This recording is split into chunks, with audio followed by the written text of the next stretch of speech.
drop some videos for the next couple. What's up guys, it's Lisa from Border Balloons. Today I'm gonna show you how to make a bird body or 3 bubble roll through twist. So let's check it out.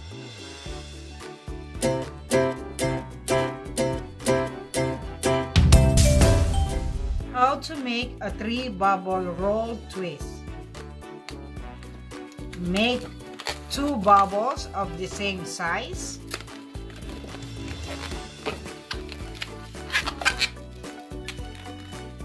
And then twist them together and lock.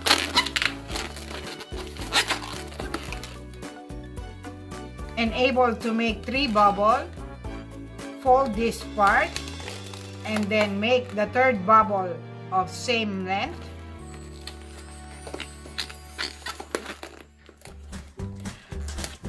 You have to squeeze in or roll through the 3rd bubble in between the space of the 2 bubbles.